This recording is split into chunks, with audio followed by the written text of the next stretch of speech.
اعوذ باللہ من الشیطان الرجیم بسم اللہ الرحمن الرحیم صلی اللہ علیہ حبیبہ محمد وآلہ وصحبہ وبارک وسلم۔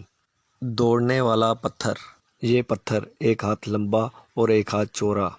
چوکور پتھر تھا جو ہمیشہ حضرت موسیٰ علیہ السلام کے جولا میں رہتا تھا۔ اس پتھر مبارک کے ذریعے حضرت موسیٰ علیہ السلام کے دو معجزات رونما ہوئے جن کو قرآن پاک میں بھی بیان فرمایا گیا ہے۔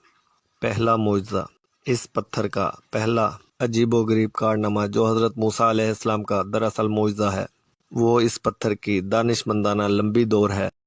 اس کا مفصل واقعہ یہ ہے، بنی اسرائیل کا عام دستور تھا، وہ بالکل ننگے بدن ہو کر مجمع عام میں غسل کیا کرتے تھے، مگر حضرت موسیٰ علیہ السلام گو کہ اسی قوم کے ایک فرد تھے اور اسی ماحول میں پلے بڑھے تھے، لیکن خداوند قدوس نے ان کو نبوت و رسالت کی عظمتوں سے سرفراز فرمایا تھا، اس لیے آپ کی عصمت نبوت بھلا اس حیاس و بغیرتی کو کب گوارا کر سکتی تھی۔ آپ حضرت موسیٰ علیہ السلام بنی اسرائیل کی اس بے حیائی سے سخت نالاں اور بے انتہا بیزار تھے، اس لیے آپ علیہ السلام ہمیشہ یا تو تنہائی میں یا تو تہمت باندھ کر غسل فرمایا کرتے تھے۔ بنی اسرائیل نے جب یہ دیکھا کہ آپ علیہ السلام کبھی بھی کسی کے سامنے ننگے ہو کر غسل نہیں فرماتے تو ظالموں نے آپ پر بہتان لگا دیا کہ آپ علیہ السلام کے بدن کے نچلے حصے میں یا تو برس کا سفید داغ یا کوئی ایسا عیب جس کو چھپانے کے لیے آپ علیہ السلام کبھی برہنہ نہیں ہوتے،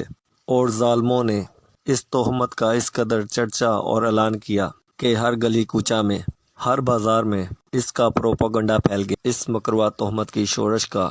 حضرت موسیٰ علیہ السلام کے قلب نازک پر بڑا رنج اور صدمہ گزرا، اور آپ موسیٰ علیہ السلام بری کوفت اور اذیت میں پڑ گئے تو خداوند قدوس اپنے مقدس کلیم کے رنج و غم کو بھلا کیسے گوارا فرماتا، اور اپنے ایک برگزیدہ رسول پر ایک عیب کی تہمت بھلا خالق عالم کو کب اور کیوں کر اور کس طرح پسند ہوتی۔ الرحمن الرحیم نے آپ کی برات اور آپ کی بے عیبی کو ظاہر کر دینے کا ایسا ذریعہ پیدا فرمایا کہ دم زون میں بنی اسرائیل کے اس پروپیگنڈے اور ان شک و شبہات کے بادل چھٹ گئے، اور آپ علیہ السلام کی برات اور بے عیبی کا سورج آفتاب عالم سے زیادہ روشن اور اشکار ہو گیا۔ اور وہ یوں ہوا کہ ایک دن آپ علیہ السلام پہاڑوں کے دامنوں میں چھپے ہوئے ایک چشمے پر غسل کرنے کے لیے تشریف لے گئے، اور یہ دیکھ کر کہ یہاں دور دور تک کسی انسان کا نام و نشان نہیں،